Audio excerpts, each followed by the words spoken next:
Voy a presentar a estas tres mujeres acá que forman parte de esta mesa.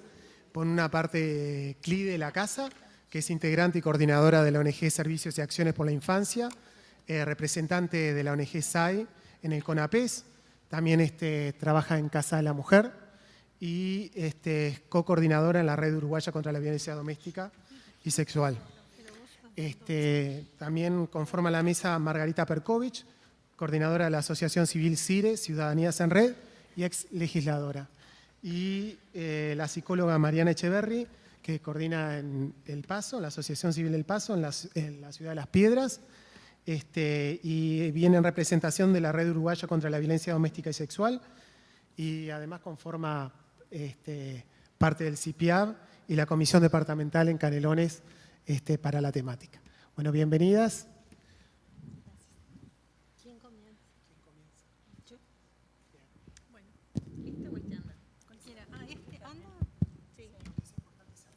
Bien cerquita.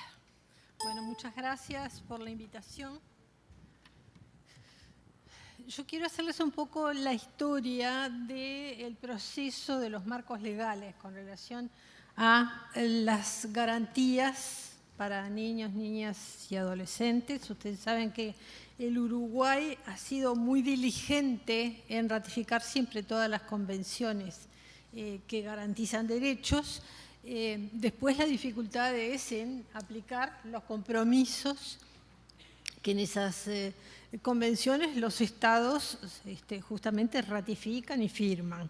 El Código de la Niñez y la Adolescencia costó mucho, que fue ratificado inmediatamente por el Uruguay, apenas se aprobó en las asambleas de las Naciones Unidas. Llevó mucho tiempo de redacción y después, cuando se logró tener una redacción de acuerdo, costó muchísimo más que se aprobara. Pasaron muchos años. Por esto de que a veces cuando se habla hoy del Uruguay y se dice que tiene una legislación avanzada en derechos, etcétera, el Uruguay, por ser justamente muy adultocéntrico, pero más muy tradicional en su concepción patriarcal, tiene esto que hoy Nita Samoniski decía de la ceguera selectiva y la sordera selectiva, muy especialmente para los niños, las niñas y los adolescentes. Entonces, algunos avances que a nivel de las mujeres hemos tenido, como la propia ley allá por el 2002, 2004, de la ley de violencia doméstica, como señalaba Anita, que se establecieron medidas cautelares que después no se aplican, pero se hizo una separación específica por parte del Poder Judicial de los derechos y de las garantías cautelares, que en principio, en la voluntad de los legisladores, eran para todas las víctimas de violencia intrafamiliares. Pero se derivaron la protección de los niños y los procedimientos para los niños, niñas y adolescentes a el Código de la Niñez. Y el Código de la Niñez, en el momento en que se aprobó, con mucho esfuerzo y mucho trabajo, ese capítulo que refiere al maltrato y los abusos hacia los niños y las niñas y adolescentes, nunca se pudo en la discusión en las respectivas comisiones de Constitución y Legislación, en todas las veces que se trató el Código en las distintas legislaturas posteriores a la democracia, a la recuperación democrática y la aprobación del Código de la Niñez, la Convención a nivel internacional, siempre el argumento que se utilizaba por parte de los legisladores, especialmente los que eran abogados, era que eso tenía que quedar a criterio del juez, los procedimientos que se utilizaban de protección. Y todos sabemos cuál es la lógica patriarcal de paterfamilias que existe en el pensamiento jurídico uruguayo, donde incluso todavía se discute la preeminencia vinculante de las convenciones ratificadas por sobre la legislación nacional. Este es un tema muy pesado en la discusión con los actores políticos con relación a la aplicación de las convenciones internacionales.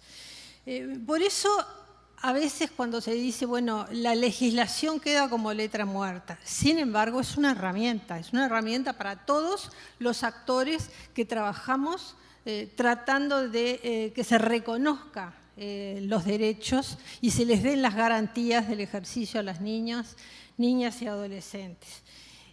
Nosotros allá en la legislatura del 2005 al 2010 logramos aprobar en el Senado una modificación de ese capítulo que refiere al maltrato y abuso de los niños, del Código de la Niñez, pero se aprobó solamente en el Senado, no se aprobó en diputados. Y luego viene un largo periodo en que las organizaciones que trabajan específicamente en el tema le hicieron algunas modificaciones, pero nunca lograron que entrara ni siquiera en el tratamiento del Parlamento.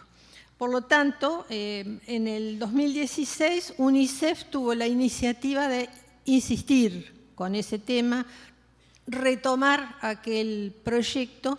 Iniciamos un proceso durante todo el 2017 en conjunto, las abogadas que ya habían trabajado en aquel proyecto, que integran la Asociación Civil, Ciudadanías en Red y el CIPIAF, y con el apoyo de UNICEF. Iniciamos un proceso de discusión con todos los actores que iban a estar involucrados en la aplicación de esta ley.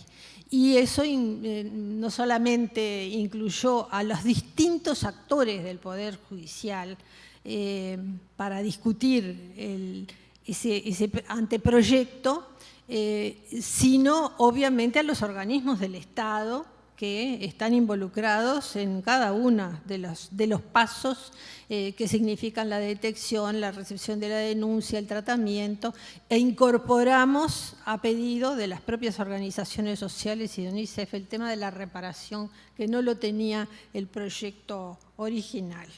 Por lo tanto, ese proceso fue bien interesante, arrancó con una mesa de discusión y de intercambio en el propio Palacio Legislativo y luego se hicieron durante todo el 2017 un trabajo con cada uno, de reuniones bilaterales con cada uno de los actores, que fueron indicando una serie de modificaciones, porque lo interesante es que el Uruguay sí ha avanzado, aunque está muy quedado en la legislación, sí ha avanzado en normativas de las distintas instituciones del Estado y sobre todo en la práctica que tienen la mayoría de las organizaciones que trabajan, como hemos visto en toda la mañana y ahora en las mesas anteriores, hay un reconocimiento claro y una sistematización de cuáles son no solamente los problemas de los sujetos vulnerados en sus derechos, sino las barreras que se presentan cuando hay que intentar garantizarles esos derechos. Yo voy a hacer una rápida pasada de los contenidos del proyecto que está ya en el orden del día de la Comisión de Constitución del Senado. Hemos hecho un trabajo con cada uno de los legisladores integrantes de esta comisión y ya empezamos a hablar con los de la Cámara de Representantes en la esperanza de que esta vez sí podamos por lo menos tener ese marco normativo, que es una herramienta, como lo decía recién Paula, es una herramienta la ley de medios de comunicación audiovisual para reclamar aquellos marcos que se lograron aprobar. Las modificaciones parten de el reconocimiento de los informes que tenemos, los últimos informes hechos tanto por UNICEF en su informe sobre violencia, que son datos que nos impactan en el Uruguay. dada además la poca cantidad de niños y niñas que tenemos, las situaciones de violencia son realmente impactantes. Como no me quiero extender, no las voy a leer, pero están en las publicaciones que se han hecho, las reafirmó el CIPIAB hace 2 días. No voy a hablar en las carencias de la legislación vigente, ya he dicho que no aborda la temática en toda la complejidad que tiene. No establece respuestas eficaces, no regula los mecanismos para evitar la revictimización, que es uno de los temas, digamos, más duros en el tratamiento de las niñas con las consecuencias que esto tiene y, bueno, no estaban establecidas las medidas de protección y no establece claramente los procedimientos para los actores. Acá se habla de la Defensoría y yo creo que es un tema central. Ya dije cómo era que se aplicaban las medidas, es decir, que se aplican las de la ley 17.514, pero se derivan a un capítulo del Código de la Niñez que no tiene medidas cautelares.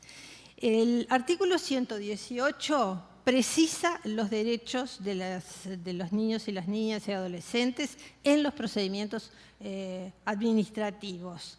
Este fue un aporte muy importante que nos hizo el propio INAU, y es que generalmente hablamos de los procedimientos judiciales, pero los procedimientos administrativos desconocen totalmente a esos sujetos de derechos, y es un proceso bien interesante que ha ido haciendo el INAU para modificar, por ejemplo, el TOCAF, que es una herramienta dentro de los procedimientos administrativos del Estado uruguayo que no tenía para nada la más mínima perspectiva de los derechos de la niñez y la adolescencia, y por lo tanto es no solamente interesante que se legisle sobre los procedimientos de justicia, sino también sobre los administrativos. Y allí se establecen los principios, ¿no? El trato digno que hay que ejercitar en esos procedimientos, el tener en cuenta la opinión, es decir, son los principios que están puestos en los primeros artículos del Código de la Niñez que recogen los de la Convención. El tema es que después no se aplican. Por lo tanto, acá se vuelven a poner para que todos los procedimientos, sean judiciales o sean administrativos, se tengan en cuenta. Es decir, es como reiterar para que esa sea una herramienta que podamos reclamar después cuando encontramos las vulneraciones. A no ser discriminado por todas de distintas formas, el asesoramiento y patrocinio letrado, todas cosas que están en el Código de la Niñez. El respeto de su vida privada, su identidad, su intimidad, ser informado del estado de las actuaciones. Este es un tema de la Defensoría, porque que quizás es uno de los puntos más débiles, ¿verdad?, que no solamente tenemos pocos defensores especializados en niñez y adolescencia, sino que les falta formación. Y a veces van solamente como testigos en las audiencias y entran a conocer al niño o a la niña en ese momento. Entonces, es un sujeto de derecho que tiene que saber dónde está, sobre todo cuando en una instancia judicial es tan agresiva para alguien que no sabe por qué está ahí muchas veces. Bueno, y por supuesto el tema de la reparación integral, que es el aporte que se hizo y que fue de las partes más discutidas con los distintos actores que tienen que ejercer esa reparación. El artículo 119 precisa los deberes y las responsabilidades de la defensa. Acá vuelvo a insistir, se le puso específicamente qué cosas tenían que hacer los defensores, como una reiteración de hablar primero con ese niño o esa niña o ese adolescente y explicarle que él es su defensor. Estas cosas que no sucederían nunca para los adultos, sí suceden para los adolescentes. Es decir, que muchas veces el niño entra con gente que no sabe qué rol está jugando si lo está defendiendo, si lo está acusando, qué es lo que está pasando. Entonces, el rol de la Defensoría es, como ustedes verán, yo no voy a seguir leyendo cada una de las cosas, pero yo le he dejado acá el texto del proyecto de ley, está ya colgado en la página del Parlamento, y quienes quieran, porque me imagino que tienen todos sus correos electrónicos, tener el texto del proyecto de ley, el comparativo que hacemos con el capítulo anterior del Código de la Niñez, las modificaciones y por qué se hacen, y quiénes las sugirieron en este proceso de ida y vuelta, me parece que es importante que lo tengamos porque es una herramienta y seguramente hay que irla a pelear al Parlamento para que se apruebe sin demasiadas modificaciones para que realmente pueda surtir efecto. Después, el artículo 120, que se le han puesto varios, 1, 2, 3, etcétera, para no modificar toda la numeración del código, establece los principios generales para los procedimientos, que también no son ninguna novedad para ninguno de ustedes que trabajan con esto, la no discriminación, la promoción de la vida libre de violencia y asegurar el interés superior del niño. Uno le parece que es increíble que tengamos que poner estas cosas, pero hay que ponerlas porque son elementales. Y después, bueno, definir un poco más las medidas que hay que tomar.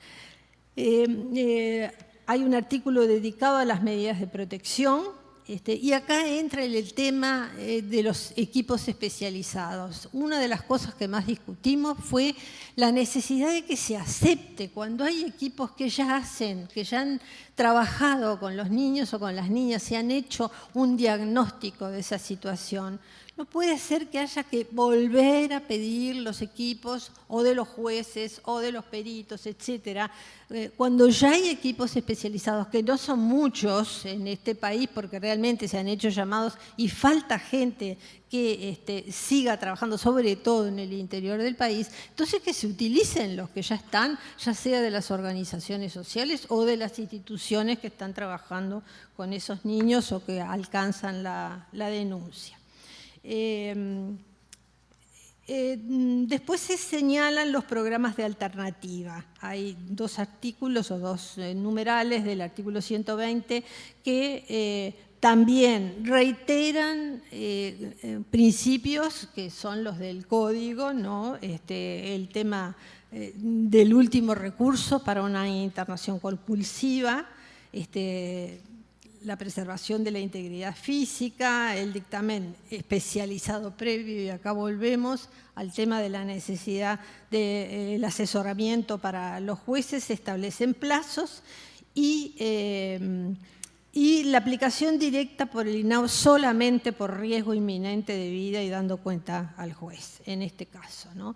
Y después la atención residencial en régimen de 24 horas se reitera, para que a los jueces les quede claro, porque saben todos que tenemos un problema grande para el tema de la facilidad para la internación con que se dictan las sentencias. Bueno, siempre transitorio y por el menor tiempo posible.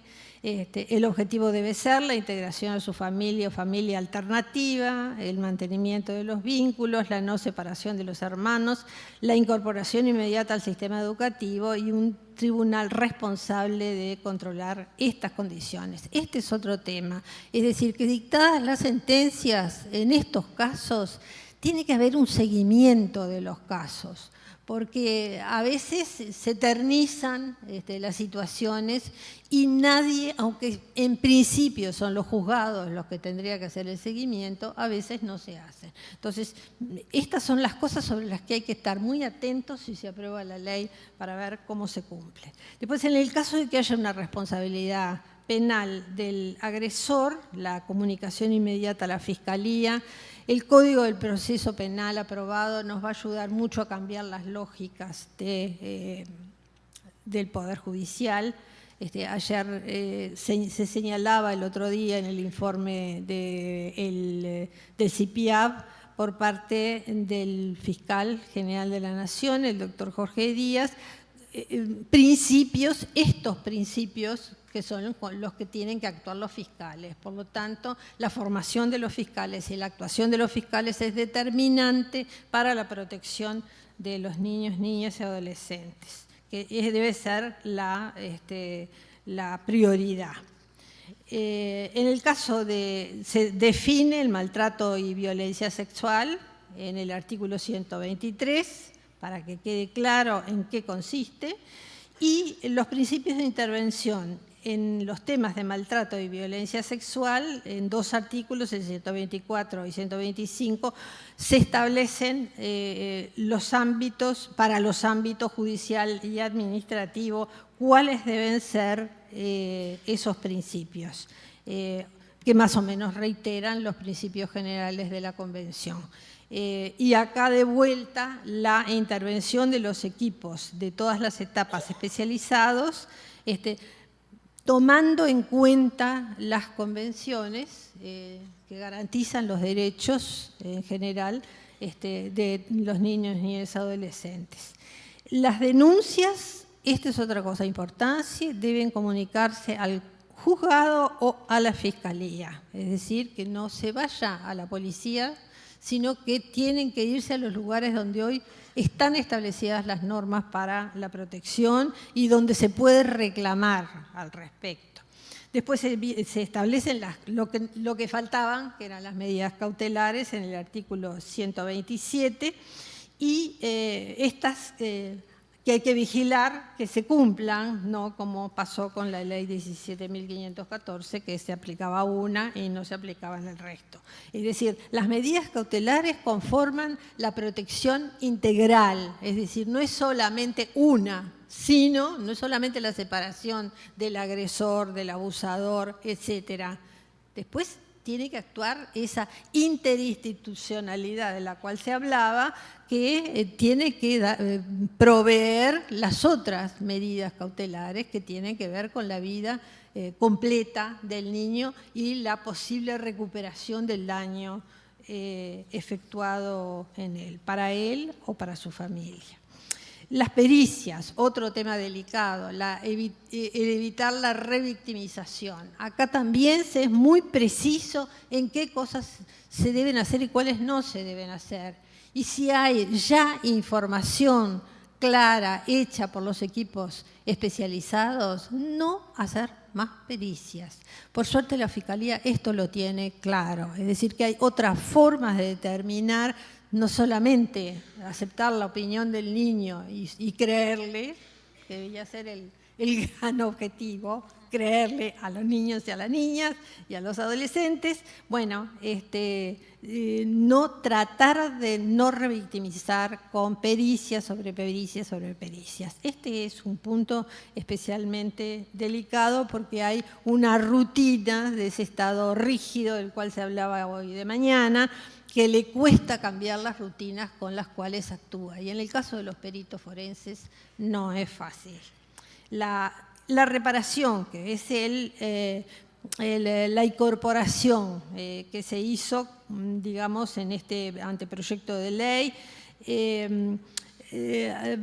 creo que se ha avanzado, por suerte, por estas reuniones bilaterales que tuvimos con todos los actores del Estado, en algo que era un vacío muy grande, que era la responsabilidad desde el sistema sanitario, de la atención en los programas de salud mental, que, bueno, parece que ahora se está capacitando gente en distintos ámbitos, tanto en ACE como en el Ministerio de Salud Pública, para proveer esto. Hemos trabajado con técnicas que realmente saben del tema, se han capacitado y la reparación tiene un componente en esta área muy importante.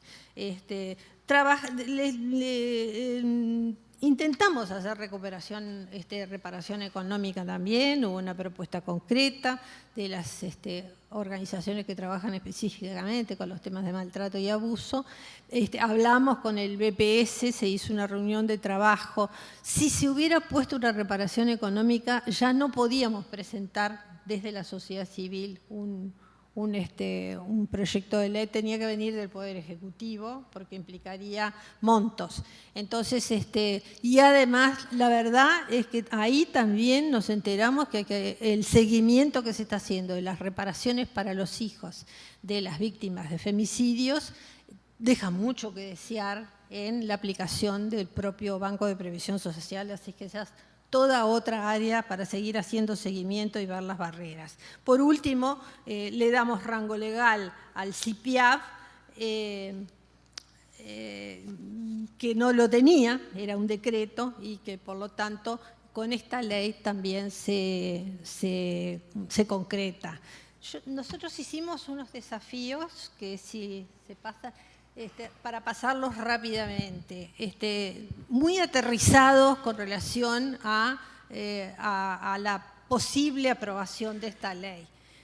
Uno es el tema de la Defensoría. La Defensoría es un problema grande en este país porque sigue integrando el Poder Judicial, no tiene autonomía y tiene escasos recursos humanos, pocas personas, sobre todo en el interior del país. Entonces falta formación y falta, digamos, una fuerza institucional en un Poder Judicial muy rígido, que está pasando además por un momento difícil, muy patriarcal y endogámico, como decía Volnovich. Si hay una institución patriarcal y endogámica es el Poder Judicial, porque además no deja ni siquiera que la montaña de gente que hay acá, que sabe sobre el tema de los problemas de la niñez y la adolescencia, no puede entrar en el centro de estudios judiciales para capacitar a los jueces, ni a los peritos, ni a los defensores. Entonces, ese es un nudo grande que tenemos y yo creo que va a ser una de las cosas que vamos a tener que hacer un seguimiento más grande como sociedad civil. La formación de los peritos forenses, que es muy estereotipada y muy con prácticas revictimizantes, la aceptación de los informes técnicos de las organizaciones sociales, ese es otra batalla, porque los jueces se resisten al conocimiento acumulado, digamos, desde la sociedad civil en su práctica diaria con los niños, niñas y adolescentes. Por supuesto, la importancia que le den en el cambio de paradigma con relación a los derechos de la niñez y la adolescencia de las distintas instituciones del Estado que están involucradas en los procedimientos, pero sobre todo en la reparación, en el tratamiento y en la reparación, en la protección integral y abandonar la mirada solamente tutelar, y sobre todo de los daños resultantes del maltrato y del abuso. Esperemos que nuestros legisladores y legisladoras aprueben este proyecto de ley, que es una herramienta sobre la cual después hay que seguir trabajando para que se aplique. Gracias.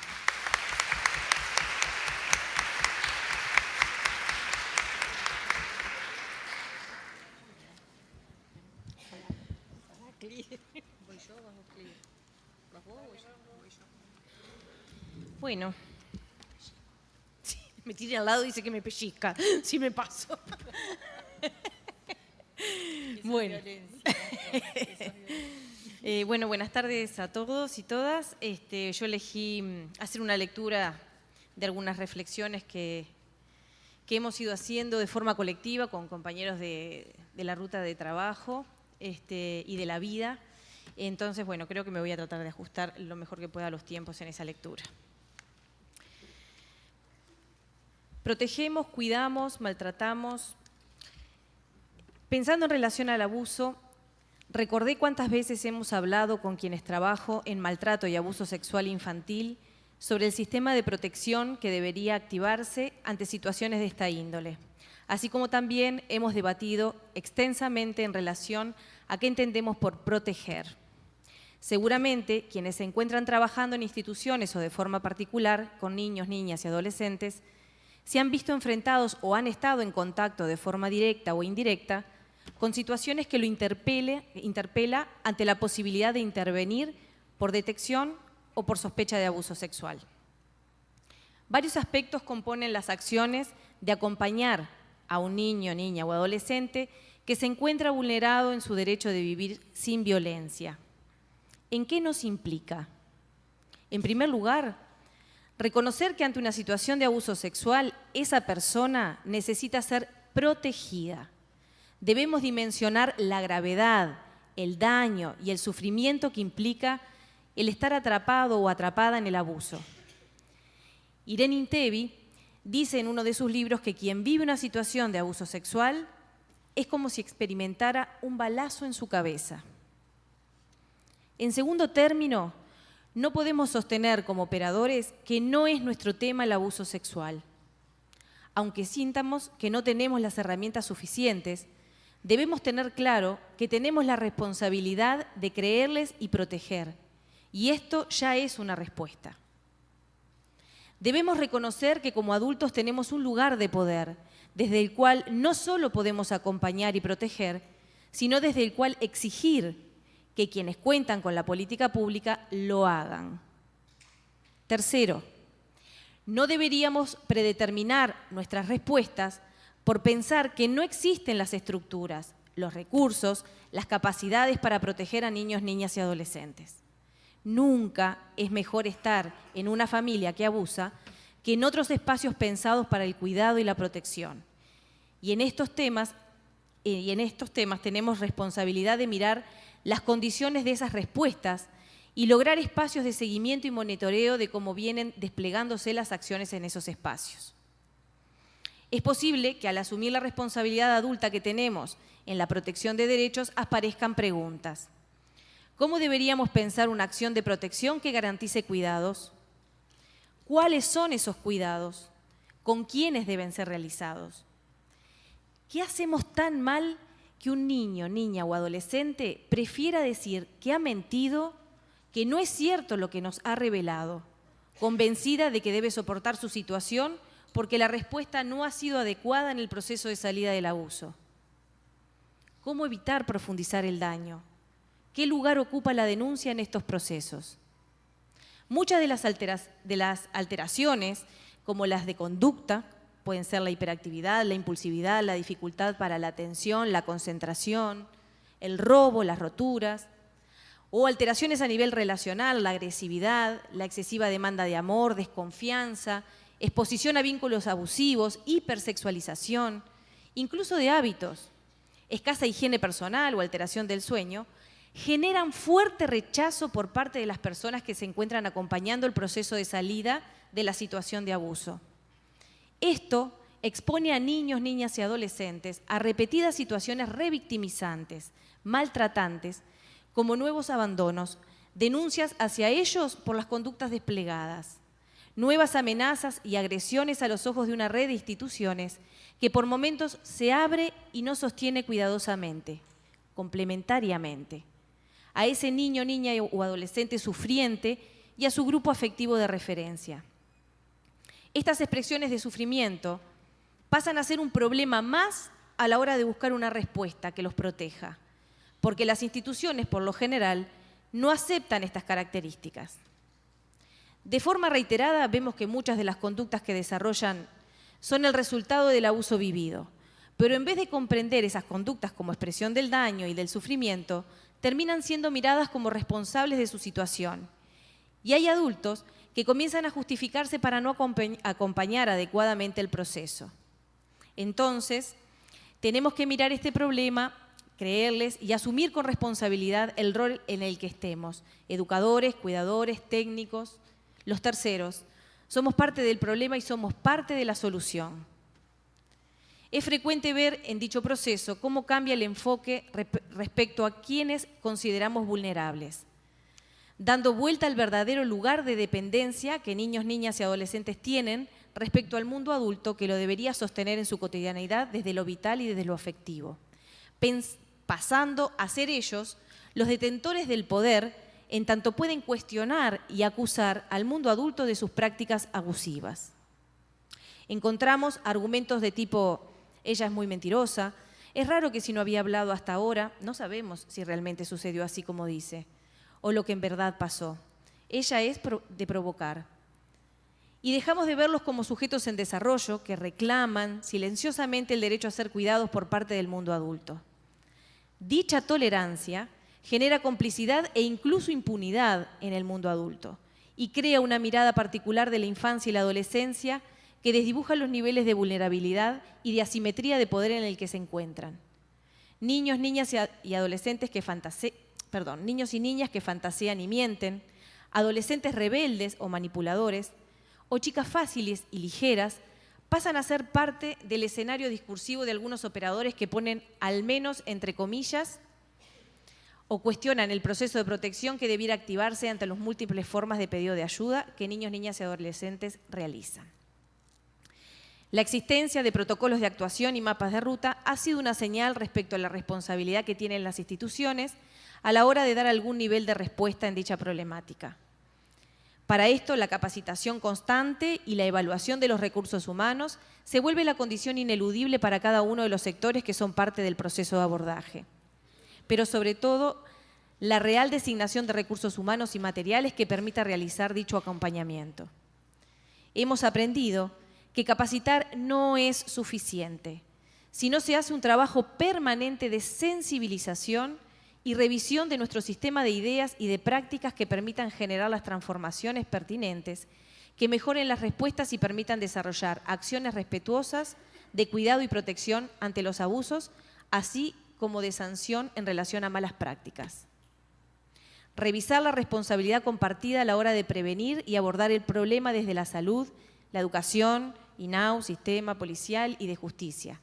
El Estado es responsable de garantizar derechos, de articular las políticas, y las organizaciones sociales somos responsables en la cogestión de políticas públicas, así como en la enunciación de los vacíos. Todos los organismos son responsables de desarrollar estrategias claras de detección y atención cuando lo detectan.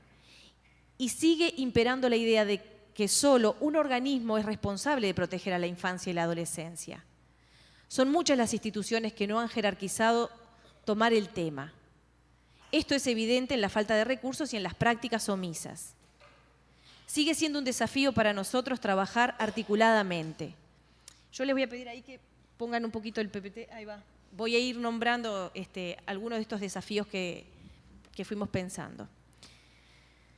Sigue siendo un desafío para nosotros trabajar articuladamente, interdisciplinariamente e intersectorialmente, poniendo en el centro al niño, niña o adolescente a la hora de desarrollar una respuesta en relación al abuso sexual.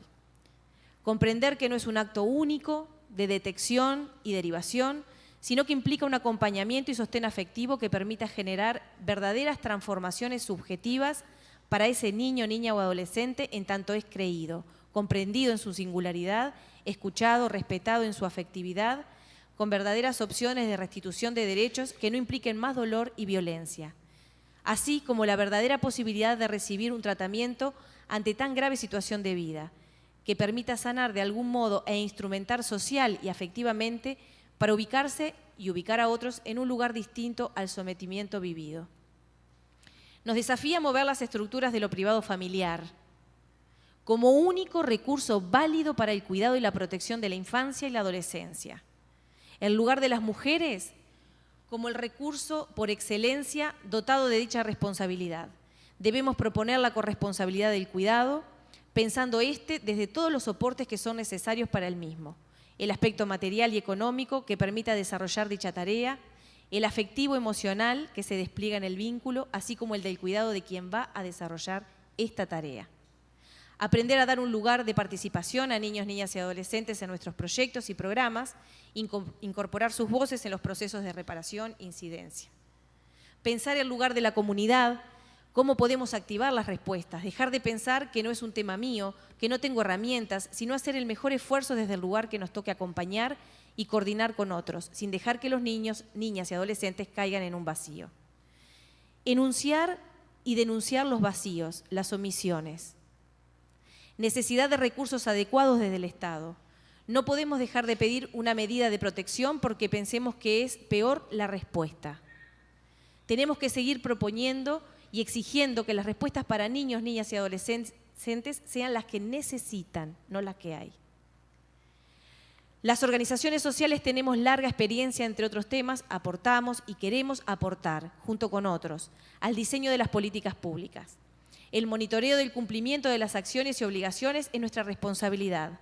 un rol activo como adulto, somos los que estamos en los espacios de participación e incidencia. En relación al abuso sexual, queremos cerrar recordando que siguen existiendo prácticas y discursos que dañan profundamente la posibilidad de proteger a niñas y a niños y adolescentes del abuso sexual. Es grave que no se haya podido lograr que en la Ley Integral de Violencia de Género se pudiera prohibir expresamente el uso del SAP. Esto fue quitado en la propuesta. Intento de seguir ocultando, silenciando prácticas pseudotécnicas cuando salen a la luz.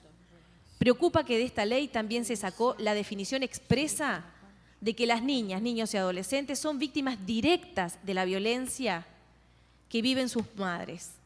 Tenemos mucho para seguir haciendo. Proponemos dar seguimiento y discusión a estos argumentos para que las decisiones que tomen nuestros representantes políticos estén basadas en la formación sobre los problemas y en el conocimiento acumulado sobre la violencia contra los niños.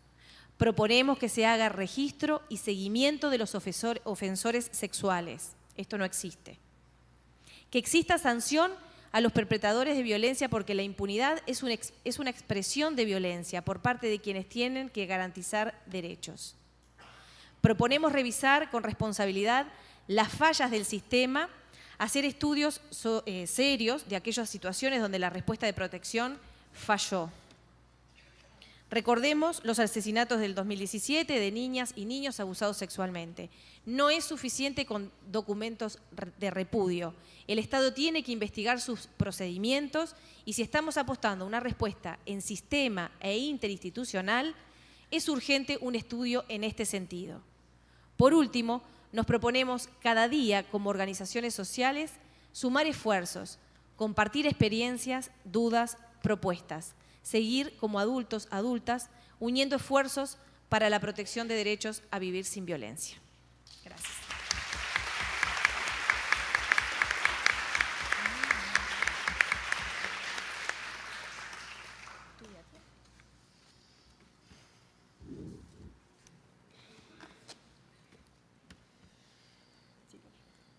Bueno, buenas tardes a todas y a todos. Cerquita. Más cerca. Bien. Buenas tardes a todas y a todos. Bienvenidos. Voy a empezar con las quejas. Siempre son las mismas caras, siempre es la sociedad civil presente, siempre somos los que estamos en territorio y nosotros dejamos toda la primer fila para las organizaciones, las instituciones que deberían estar acá y lo que son compañeros de lucha del día a día. Eso es un mensaje. Bueno, ahora voy a hablar del castigo físico.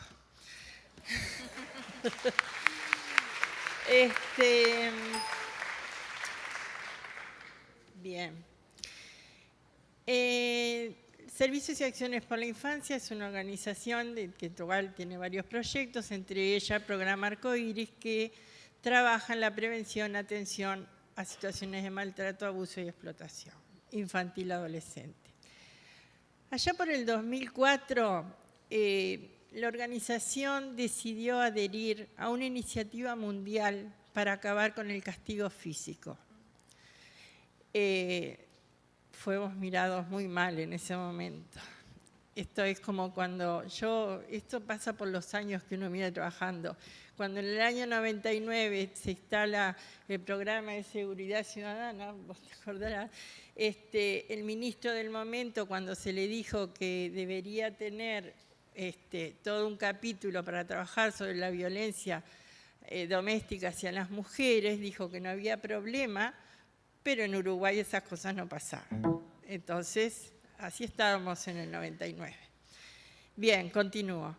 Este proyecto, en la cual fue en su momento apoyado por Save the Children Suecia, duró desde el 2005 hasta el 2007, a través de talleres, capacitaciones, entrevistas con actores sociales, de gobiernos, parlamentarios, que siempre, como Margarita en ese momento, están, y las de hoy también, nos están apoyando. Avanzamos hacia la prohibición legal y la erradicación cultural de lo que es el castigo físico y trato humillante. Este trabajo continuó hasta que logramos que se aprobara la ley 18.214, si no podés poner, que como verán, como toda ley, vieron que se pone un poco densa, pero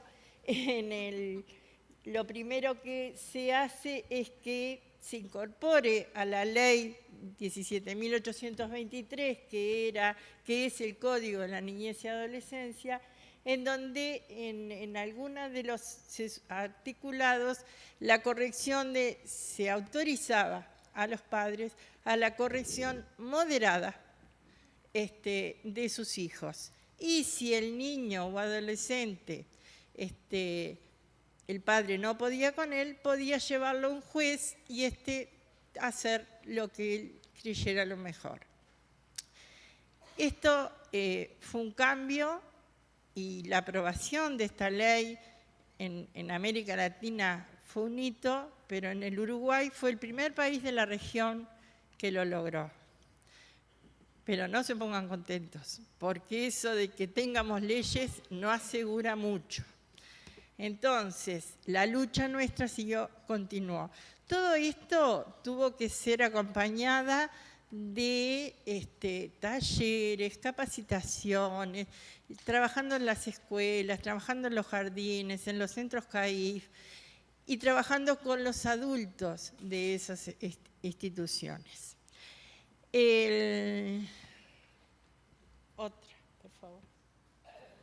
Bueno, esa es la ley 18.214 que se pone en la 17.823. Sí, bien, Margarita, vos también te acordás. En su momento la prensa lo llamó la ley del coscorrón, y que en el 2004 le habíamos dado los derechos a los niños, porque en Uruguay se firma el Código de la Niñez y Adolescencia. Y encima ahora no lo podemos pegar. Entonces, los adultos venían mal. Bueno, se derogan los artículos, y los padres tienen la facultad de corregir moderadamente a sus hijos, y cuando no va a estar, podrán concurrir, como les dije hoy, a un juez competente, y el juez dirá qué hacer con ese niño o adolescente. Fabi. Bueno, ahora continúo.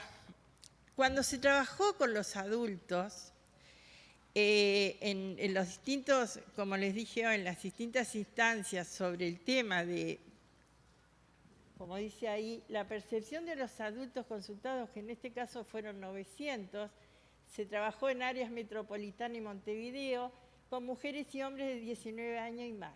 La ejecución de este proyecto fue junio-julio del 2005. Fabi.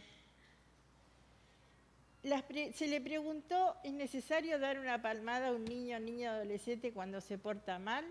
El 49% dijo no, el 51% dijo sí. ¿Se justifica pegar? El 32% dijo no, el 68% dijo sí. Esto con los adultos cuando estuvimos trabajando, piensen que fue desde 2005-2007 todo el proyecto. Hoy Lucía lo decía muy claramente, cuando se hablaba con un adulto sobre esta situación, lo primero que te dicen, a mí me criaron así y salí bueno y trabajador. Entonces, amparado en esto cultural, porque no es más ni menos que una respuesta cultural a cómo controlar al niño o al adolescente. Cuando se trabajó con los niños, que trabajamos sobre 1.500 casos en escuelas públicas de Montevideo y área metropolitana, con niños de una franja de edad de 10 a 12 años, más o menos entre cuarto y sexto año de escuela. El periodo de ejecución fue de septiembre a noviembre de 2005. El 36%, cuando se le pregunta, ¿está bien o mal pegar una palmada a un niño o niña?, respondió que está bien. Y el 62% respondió está mal. El 2% no contestó. Vemos contrapuestas las posiciones de cada uno. ¿La otra, Fabi? ¿Por qué está mal? la respuesta de los niños fue: porque así nos enseñan y se aprende, porque hay que explicar que lo que se hizo estuvo mal, porque no hay que pegar a los niños, los adultos no tienen derecho, porque puede lastimar, duele, se puede corregir de otra forma, genera trauma, rencores. El niño no va a hacer lo mismo con otros o con sus hijos. En una palabra, al niño acá se lo habilita a dar un golpe o tomar otro tipo de medida para corregir un error. ¿Fabi? Está. Bien. El tema de acá, legalmente lo tenemos cubierto. El tema es trabajar el cambio cultural, que a lo largo de las 9 de la mañana hasta ahora hemos hecho hincapié en esto, los cambios culturales.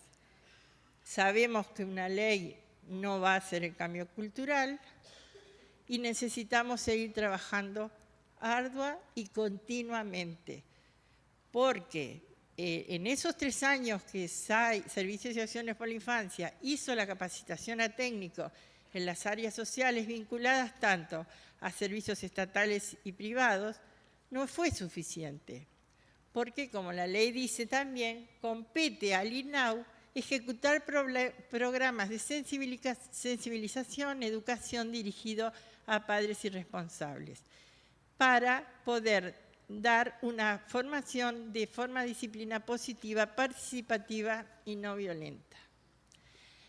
Las capacitaciones fueron para promover desde estos servicios y generar acciones de trabajo con las familias para erradicar el castigo físico y trato humillante como práctica habitual de crianza.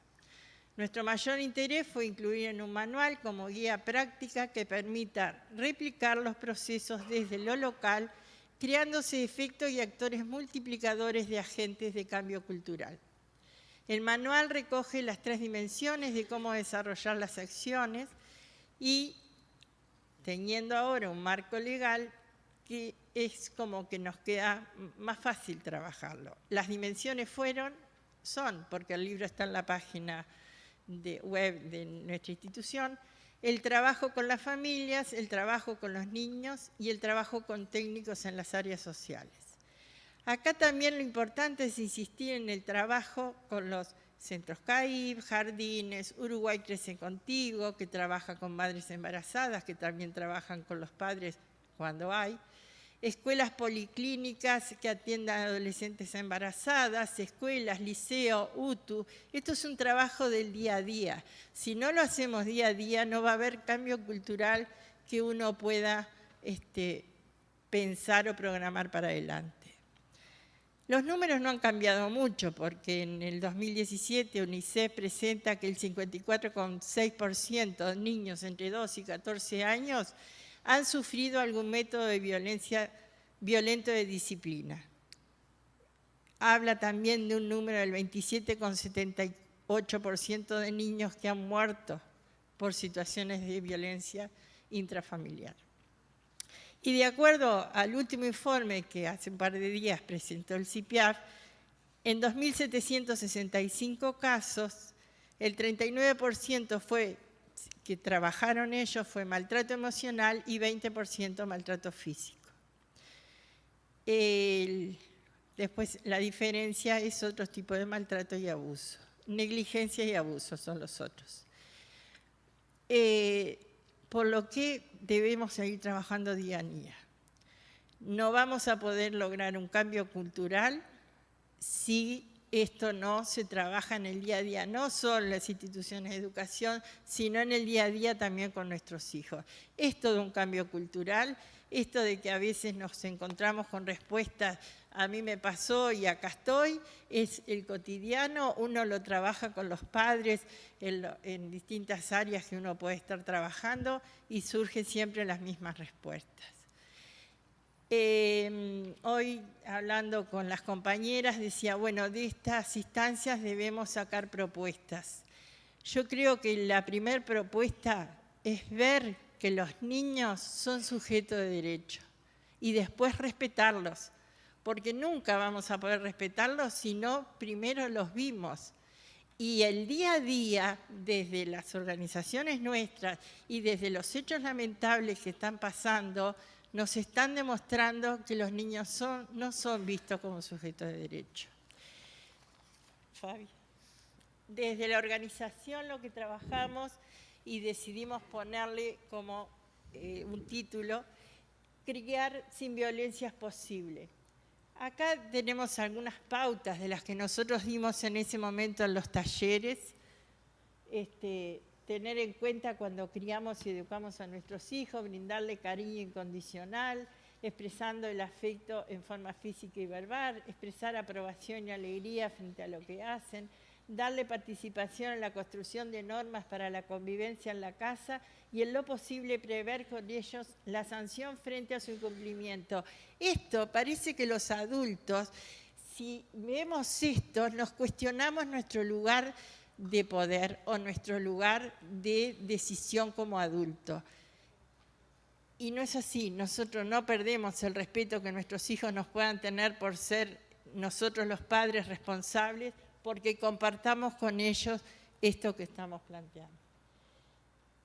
Bueno, una de las que se plantea, ¿no? Para que se cumplan las reglas o poner límites, quitarles privilegios, no usando métodos que lo humillen, porque el método a veces se dicen, yo no le pego nunca a mi hijo, pero de repente lo insultás, lo destratás, o lo comparás con un padre que es violento dentro de la casa. Bueno, todas esas cosas son a tener en cuenta. Fabi. Bueno, son nosotros ejemplos de personas mostrando coherencia con nuestros dichos y nuestras acciones. No decir sos malo, sino que lo que hiciste está mal. Estimular su autonomía y capacidad de resolver problemas por sí mismo, estar abierto a escuchar y dialogar, tratando de entender puntos de vista para ayudarlo, inculcarles desde muy pequeño el respeto y cuidado de sí mismo y el de los demás. Ejercitar nuestra paciencia, entendiendo que los procesos de aprendizaje son lentos y tener en cuenta siempre la etapa de desarrollo del niño. Fabiana. Tener información sobre conductas esperables según la edad. Si esperamos respuestas o reacciones de acuerdo a una edad que no le corresponde, nos van a generar frustración y enojo. Si una situación nos desborda, intentar relajarse y pensar antes de actuar. Esto es dificilísimo, ¿eh? Cuenten a 10, 20, llegan a 1000 igual, pero es muy difícil. Y firmeza en los límites. Pero la firmeza va a implicar nunca hacerlo con odio, enojo o agresividad. Y bueno, esto es para la reflexión. Los golpes me duelen, tus palabras me lastiman. Gracias.